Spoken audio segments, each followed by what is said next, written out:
Guys, today ato i-discuss ang Q sa JAMA gamit ang linked list. So, unang step is create Q. So, Q string Q equals new linked list string. So, nag-create ka og Q gamit ng linked list. So, bali FIFO na siya. So, ano may meaning ng FIFO? First in, first out. Ang pinakauna mo sulod mo po ng pinakaunang magawas. So, diri sa atong Q offer. So, nag-add kang planets with offer. So, example na is at yan, number 1. Q the offer bracket display Mercury semicolon din last. So, then gi-add, so bali nag-add kag 9 ka planets sunod-sunod. So, ang ato siyang i-print, ang resulta na is Mercury, Venus, Earth, and so on.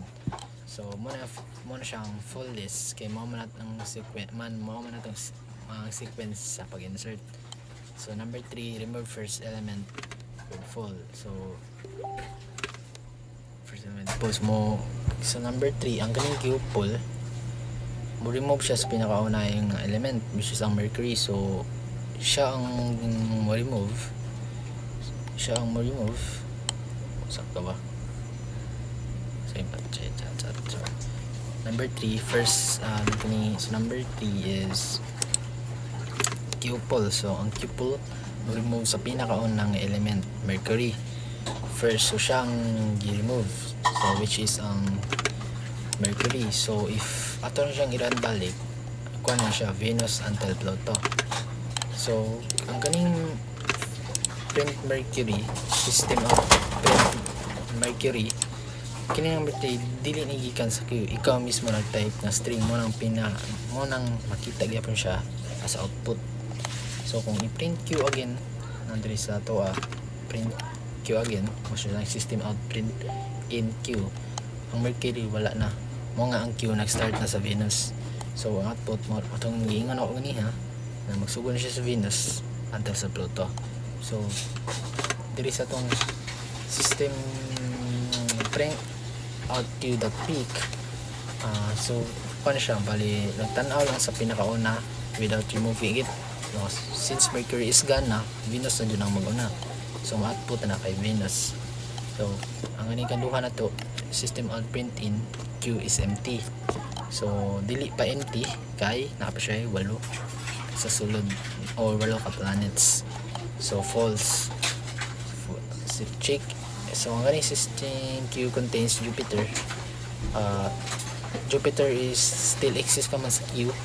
Wala siya na hawa ang Mercury raman. So true siya if i-run. So get size system out that print in Q size. So original dyan na 9 pero wala nag-remove na naman nato si Mercury. So ang remaining na 8. So ang output niya 8. Okay. So yeah. So ato siyang i-run. Ang magawas Mercury, Venus, Earth, Mars, Jupiter, Saturn, Uranus, Neptune, and Pluto. So sa itong giingon nga niya gamit tag Q pull. So nawala na yung ma-remove isa. So ang nawala na is pinakauna na element is ma-remove which is Mercury. So Venus, Earth, Mars, Jupiter, Saturn, Uranus, Neptune, and Pluto. And then so ang una na is Venus. So this sa Q peak. So tanong na siya removing it ng pinakauna. So sa empty is Q is check if there is a part ani kay napa may planets sulod, wala ka buok, so false. And then so ang diri na to na part, the system Q contains Jupiter, naman ang Jupiter, so true na siya. And then so system Q size, so 9 man pero gi-remove niya ang gi-remove na isa, so remaining kay 8. So ang output 8. Thanks for watching.